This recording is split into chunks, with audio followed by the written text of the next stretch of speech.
The Memphis Grizzlies a couple of days ago just took their last regular season trip to San Francisco. But I'm telling you right now, Jaren Jackson Jr., he'll be back in San Francisco. He'll be going back because he'll be at the NBA AllStar Game in February. What we saw against the Dallas Mavericks on yesterday was why Jaren Jackson Jr. is putting up an all-star caliber campaign this season. Let's talk about that and much more coming up here on Locked On Grizzlies.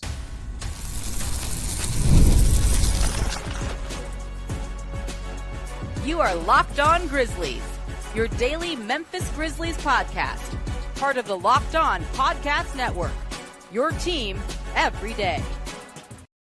What's going on, everyone, and welcome back to Locked On Grizzlies. I am Damichael Cole, your host today for this episode of Locked On Grizzlies. As Joe Mullinax, my co-host, gets a well-deserved day off. But appreciate you guys for tuning in with me on this Tuesday edition of Locked On Grizzlies. Make sure you continue to tune in with us on Locked On Grizzlies. Today's episode is brought to you by FanDuel. From big upsets to the game-winning drives, the NFL playoffs are better with FanDuel now, because the playoffs are about to happen.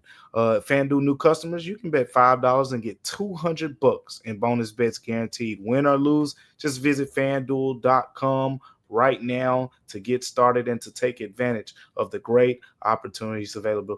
And make sure that you're tuning in to the Locked On Grizzlies daily newsletter as well. It's the one stop for ultimate team and league coverage delivered right into your inbox. Sign up for free now at LockedOnDaily.com. That's LockedOnDaily.com, and start your day with the all new free Locked On Grizzlies newsletter. We got a lot to talk about in today's show on Locked On Grizzlies, starting with the fact that the Grizzlies got a W. They had a couple losses to end that road trip, and now they're back in the win column. So we got to talk about that here on Locked On Grizzlies. You see if you're tuning in on YouTube, you see I got my Locked On Grizzlies merch on today. But that's neither here nor there. Let's talk about this win, 119-104. Started off a little rocky for the Grizzlies in this game against the Dallas Mavericks. If you were tuning in the first quarter, Grizzlies scored 26 points. And pretty much was looking outmatched a little bit. It was shooting 38% from the field. Jaren Jackson Jr. had 8 points in the first quarter. We're going to talk a lot about him in this episode. Luke Kennard made a couple shots, but other than that, it was slim pickings. Jaylen Wells shot one for four. John Conchar was 0 for in the first quarter. The Grizzlies 8 of 21 as a team, 3 of 11 on three-pointers. And I was watching that first quarter, and I was like, man, look. This is one of those games they're going to have to grind for it. They're going to have to grind for this win because you didn't see, all the flashy passing leading to easy scoring opportunities. And that actually was the case over the course of the game. We'll talk a little bit about how they overcame that. But the assist numbers weren't there. And it was easy to see just how hard they were having to work to score. And part of that is because of who was out. When you're missing Ja Morant and Desmond Bane, pretty much your entire backcourt, it's going to be tougher to score because we've talked about how much, and we know how much Ja Morant adds, from a playmaking standpoint. But Desmond Bane, too. Desmond Bane is a great secondary facilitator. He's been really good at that over the last 2 to 3 seasons. So you're missing a big chunk of your offensive splash, right? Your playmaking and things like that. And slow first quarter, Taylor Jenkins talked about it after the game, saying, hey, it's a long road trip. You get back here. He's glad it was only one quarter because after that, the Grizzlies kicked it into gear. And what we saw was the defense was turning into offense. It wasn't just the fact that the Grizzlies were missing 2 guys in Ja and Dez. Dallas did not have 2 of their 2 biggest scorers. Kyrie Irving and Luka Doncic did not play for Dallas. And eventually you wondered if the Grizzlies would be able to take advantage of that in ways and whatnot. Tell you what, Klay Thompson, 5 of 16 from the field, 15 points. Najee Marshall, who also started, played 33 minutes, 5 of 15, 16 points. PJ Washington shot 7 of 22 from the field, led the Mavs with 17 points. Again, 22 shot attempts. There's no way in the world PJ Washington gets 22 shot attempts if Luka Doncic and Kyrie Irving are playing. But Quentin Grimes was 4 of 13 off the bench. Jaden Hardy gave him 15 off the bench as well. But the point that I'm making is the defense did its job. The Grizzlies defense did its job, held Dallas to 41% shooting, 40 of 98 overall from the field. And they took advantage of it. They said, hey, you don't got Luka, you don't got Kyrie. We're going to bottle down on defense, and that's how we're going to win the game. And that's how the Grizzlies won the game. But it wasn't just that. It started with Jaren Jackson Jr. And I said, we're going to talk more about him in the second segment. So, I'll save some of the good stuff for that. But he was the leading scorer for the Grizzlies, 35 points, 13 assists, 13 rebounds, 5 assists, 3 steals and a block mixed in as well. Big night for Jaren Jackson Jr. leading the way for the Grizzlies. But it was some key other players that stepped up. Not as much scoring. like the Grizzlies got 18 points from Scottie Pippen Jr. in this one, 5 steals too. He made some really big time steals, some momentum swinging plays for him. You got 17 points from Jaylen Wells. It wasn't the scoring where the bench and just the kind of the role players kind of helped the Grizzlies win this game to me.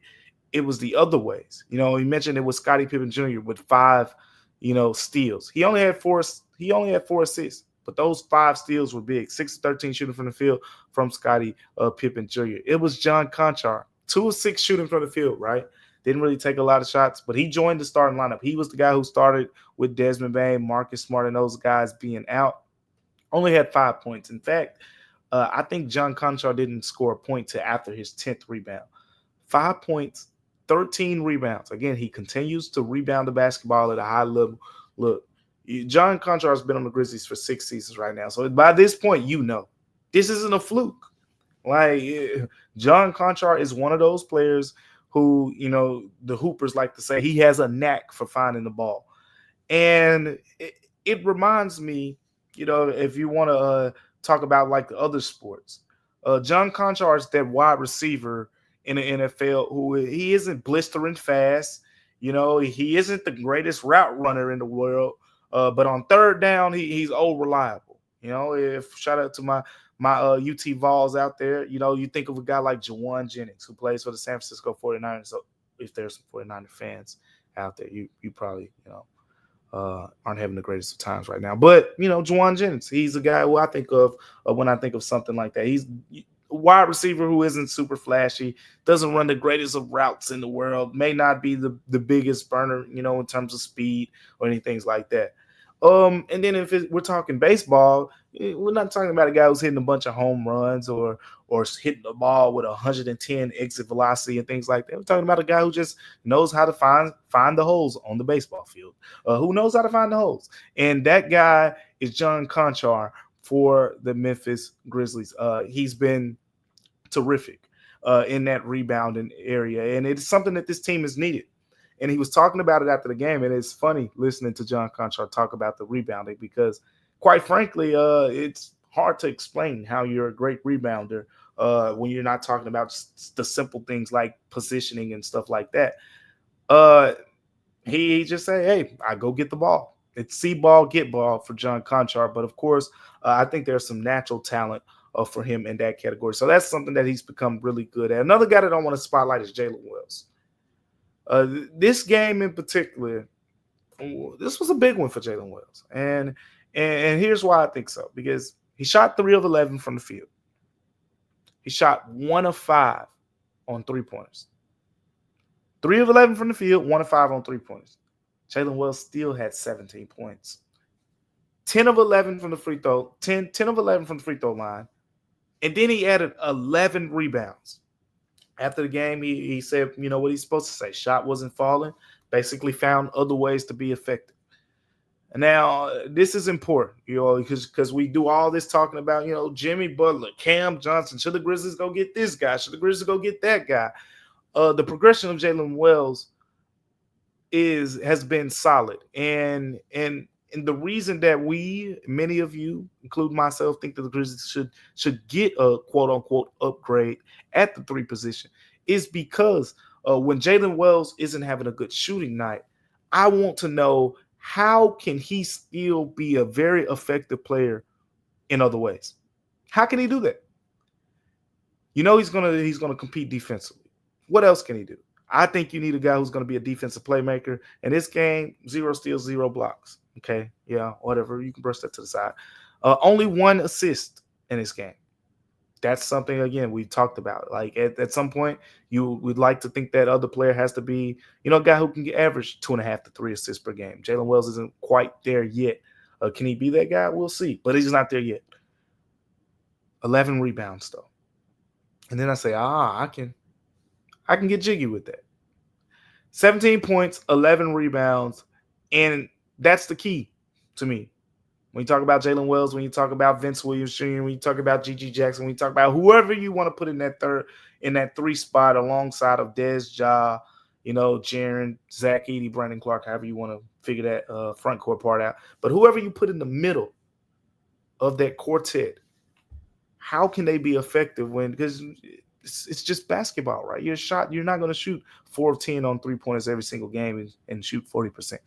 That's not how it works. You're going to shoot 6 of 10 one game, and then you're going to shoot 2 of 10 the next game, and it'll even out potentially to 40%. That's if you're a 40% 3-point shooter, which so happens to be way above league average. But Jaylen Wells was solid. And again, 17 points, 11 rebounds. In this game, we saw what we needed to see from the standpoint of how can you be effective when the shot isn't falling. That's got to be a consistent thing because shots not going to be falling every game in the playoffs. Defenses are going to be better. They're going to be more intense. Closeouts are going to be quicker. And 3-point shots it's going to be, you're going to be 80-plus games in to the season. So the legs aren't even going to be the same. But with all that being said, big game for him as well. But Jaren Jackson Jr. led the way. We got to talk about Jaren Jackson Jr. leading the way for the Grizzlies coming up here on Locked On Grizzlies. But before we get to that, remember that today's episode of Locked On Grizzlies is brought to you by our friends over at FanDuel. Listen up. From the big upsets to the game-winning drives, the NFL playoffs are better with FanDuel. Right now, new customers can bet $5 and get $200 in bonus bets, and that's guaranteed, by the way. That's $200 in bonus bets, win or lose. The FanDuel app gives you everything you need for live bets, same-game parlays, and way much more. Again, I'm a same-game parlay guy.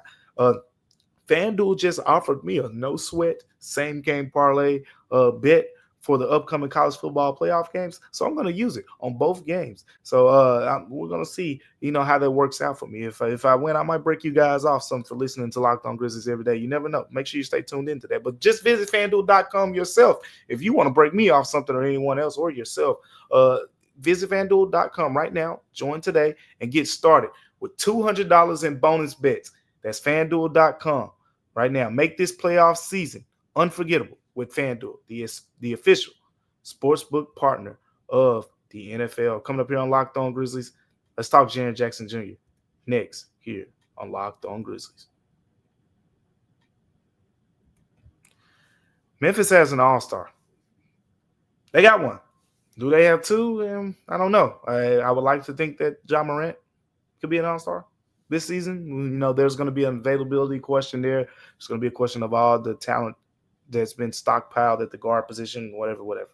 But what I do know is Jaren Jackson Jr., he's solidified to me. I've seen with Domantas Sabonis, Anthony Davis, Jokic, Victor Wembanyama. I've seen it all. It's a lot of good dudes. Kevin Durant, LeBron James. The list goes on. Seen what all those dudes are bringing to the table. Jaren Jackson Jr. is in that conversation. He's in there. He should be an all-star. When you talk about the boxes, right? What makes a guy an all-star? What boxes are we checking off? I think a lot of those boxes were kind of checked off in his Mavs game. And I want to be consistent with what I'm saying here because I'm not overreacting to, one big-time performance. A big-time performance it was for him. 35 points, 13 rebounds, 5 assists, 3 steals, a block, 13 of 23 shooting from the field, 1 of 2 on 3-pointers, 8 of 12 from the free throw line. He did some of everything. But with all that being said, there have been some games where Jaren hasn't had it. He's had some bad shooting games. But you want to talk about guys who can find ways to be effective when all things aren't working. When Jaren's not shooting well, he's probably getting to the free throw line. He's not getting to the free throw line, or he's not shooting well, or he's not scoring well. He's probably playing pretty good defense. And if he's not playing pretty good defense, he's probably making defensive plays where he's getting steals, where he's getting blocks. So he's at least being active. In some way, shape, or form, Jaren Jackson Jr. is going to be impactful. That's why he's getting paid what he's getting paid right now, and that's why he's probably going to get paid a lot much more money this upcoming summer. This is an all-star. The scoring has been magnificent this season. You guys have witnessed it. We've all witnessed it in his 7th season. The steps up the ladder this guy has taken as a scorer, it's been exceptional. And when I was out in San Francisco, watching the Grizzlies Warriors game, and it felt like early in that fourth quarter, there was a large stretch there, and some of it Jaren was scoring and some of it he wasn't. But it was a big stretch there where it was just give Jaren the ball and get out of the way. And after the game, I asked Taylor Jenkins, it's like, is that what you want, right? Because you talked about the idea of constant moving and, motion within the offense and guys cutting and things like that. But when Jaren got the ball, it was just people were just it looked like the old Grizzlies offense to me. And I was trying to see if this what they're going to be while Ja's out, or are you leaning into some old habits here, or whatever the case may be, like what's going on. And Taylor Jenkins, paraphrasing, he basically said, yeah, they want the movement and things like that. But you also don't want to get in the way of Jaren Jackson Jr. And I said, that's what I needed to hear. Because there's a fine line there. You don't want to become stagnant. You don't want to become too predictable by just giving Jaren the ball and moving out of the way. But you also don't want to get too stuck in, hey, movement, when you got a guy who can just get downhill and get you 2 points in the blink of an eye, and he has a mismatch. You don't want to overcomplicate things. And that's what we saw in stretches in that game against Golden State. That's what we saw all night against Dallas. Don't overcomplicate it. You know that Jaren Jackson Jr., when he's in the game, he can get downhill, he can get to his spots, and he's going to shoot it efficiently, 13 to 23 from the field. And then when he's not shooting it and it's not going in, he's probably getting fouled. Took 12 free throws. The scoring is there. And then there are other parts of his game. The passing, me and Joe talk about it a lot. It still needs work. I quite frankly, because we're heaping praise on him right now, but we gotta keep it real. Gotta keep it real on Locked On Grizzlies. That's what we do. And with that being said, the passing still concerns me. There are so many times I see Jaren spin into a double team and he just shoots over the top of him. He makes them sometimes because he's really good. But I'm thinking ahead. We're playing the long game. Like, what does Joe like to say? Are you trying to win a championship? This team's trying to compete for a championship. And if that's the goal, I see some of those shots over those doubles, and I'm like, it works against some of these other teams. It's not going to work when it's Chet Holmgren and Isaiah Hartenstein you're spinning into. It's not going to work when, it's certain teams, like when it's Kristaps Porzingis and Jason Tatum that you're spinning into. It's levels, right? It's not going to work when it's Evan Mobley and Jared Allen of the Cavaliers. So with all that being said, the passing needs to improve. But guess what? We've seen a couple games here. He's stacking them up. This was in a 5-assist game. He had a recent 6-assist game. Jaren Jackson Jr. is showing at least signs that, hey, I can pass out of these situations. And it's not just that he's showing the signs. The Grizzlies are being more intentional about it. And this is what I was talking to the players after the game about. Luke Kennard was just telling me that they practice these things. They practice where they need to be when Jaren Jackson Jr. is commanding those double teams. Because as Jaren said, in his own words, not mine, he's being doubled more than ever. And if that's really the case, and it looks like it, Jaren is drawing a lot of attention. If he's being doubled more than ever, shooters got to be available. There was one play in particular, Cam Spencer pretty much anticipated it. Jaren Jackson Jr. knew exactly where he was going to be. The double came. He threw it straight to Cam Spencer. Boom, knocked down, 3-point shot. You need to see more of that from Jaren passing into those situations. You need to see the shooters relocating, make sure they're being in the right spots in those situations. But it's good to know that the Grizzlies are practicing that. As Jaren said, and pretty much as our eyes have told us over the last few years, it's been a lot of freestyle when we talk about the spacing with the Grizzlies in the past, right? Just get to a spot and, hey, we're going to move off of you and we're going to, kind of play off of you. Now their movements are more intentional. It's pattern movements. And that's kind of making the game easier for Jaren. It's making it easier for him to make those reads because he knows this player is going to be exactly in this spot, or at least he should be, instead of saying, let's see if he's going to move there as this guy, instead of that instinctual basketball from, the past where it's more free-flowing and freestyle. Now it's more, we know guys are going to be in these spots. And that helps Jaren Jackson Jr. out a lot. And the last point I want to make on Jaren Jackson Jr., since we're talking about this All-Star campaign and the defensive side of the basketball, we got to talk about that because, again, you look at the raw numbers with the blocks, they're not as high as they used to be. But the steals are up. And that's interesting to me because I look at steals more now. Of course, there's jumping the passing lanes and things like that. But I look at steals more as a sound defensive stat.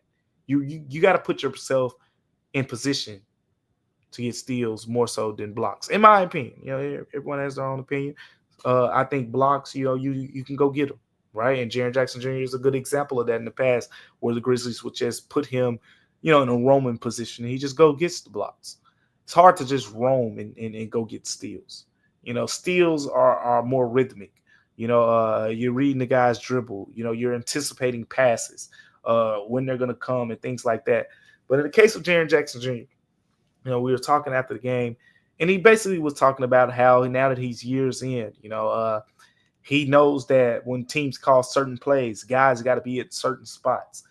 And it's anticipating that. It's disrupting those things that he's gotten better at as he's, now in his seventh season. So basically a smarter guy, and the game has slowed down for him.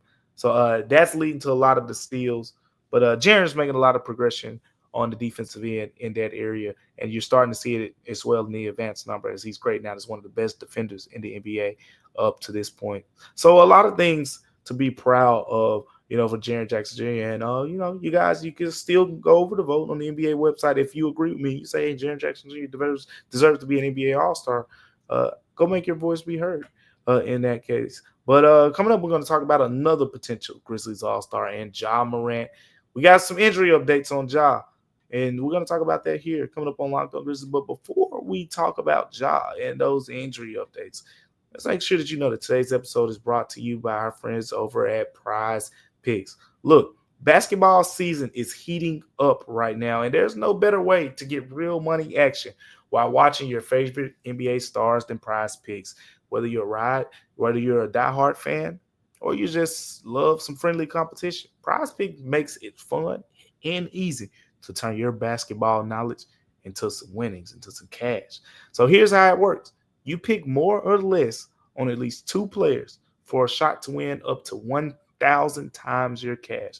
Like if you think LeBron James is going to drop 30 points, or maybe you think Luka's going to get more than 8 assists, you think Jaren Jackson Jr. is going to get more than 2 blocks, Prizepicks lets you make your prediction and put your money where your mouth is in just 60 seconds. That's all it takes. It's very simple.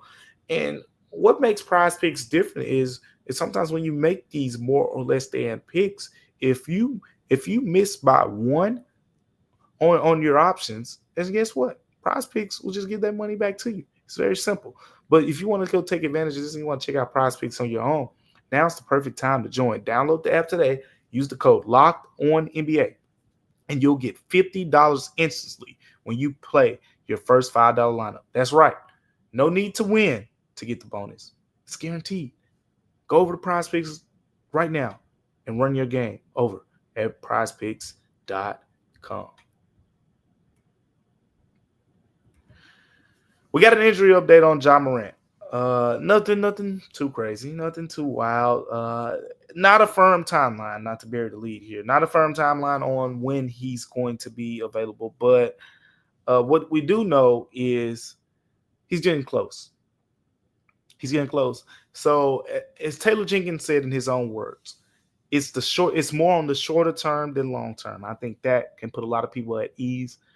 Because when you see shoulder injuries and whatnot, you start thinking guys can miss a whole bunch of time. But in the case of Ja Morant, he's getting close to being back, and I think we'll probably see some movement here sometime in the near future on the injury report. But before the game, he came out on the floor during his normal warm-up slot, did some shooting.